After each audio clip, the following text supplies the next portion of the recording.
that folks would say, if I raise the minimum wage, then it's going to affect my bottom line. I do understand that.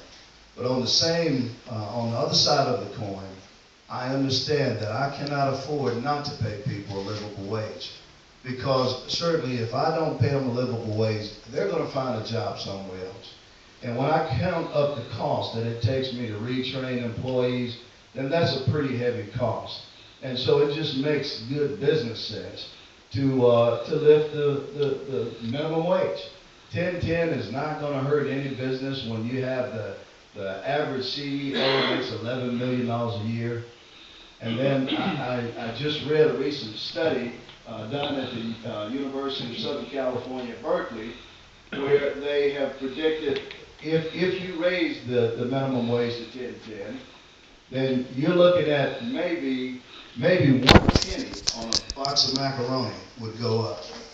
And I don't think that there's anyone in here that would complain about 1 cent, and that's across the entire state now, across the entire nation. And but certainly, I'm in favor of lifting the minimum wage to at least 1010. It needs to be tied to the CPI, to the as the economy changes, so should the minimum wage.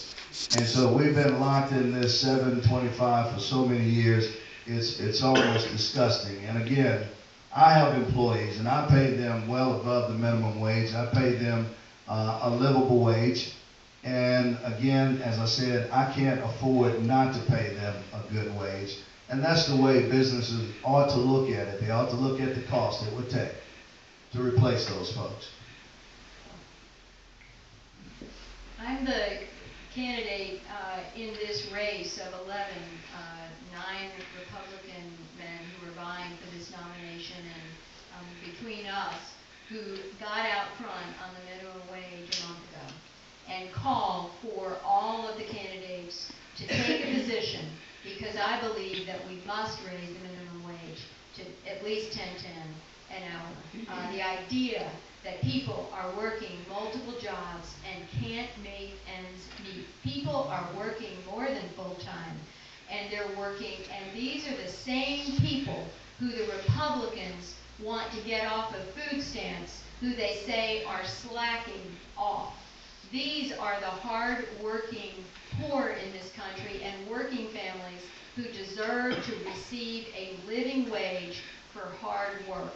And it is true that the businesses have many good reasons why this is an excellent idea, not to mention retention and the training and the cost of rehiring, but also you've got happier people. You've got people who feel that they're valued. How many of us go to work every single day, and what we want to feel is that we are valued by our workplace, that there's somebody there who cares about the fact that we're putting in 40 or more hours a week. It doesn't matter what we're doing. You want to be valued, and that's what this will do. This will cause people, in fact, to get off food stamps. More people will be able to put food on their families' tables. I don't think, there's no question in my mind, it is the right thing to do. We need to pay people for working hard. They do deserve and must receive a living wage.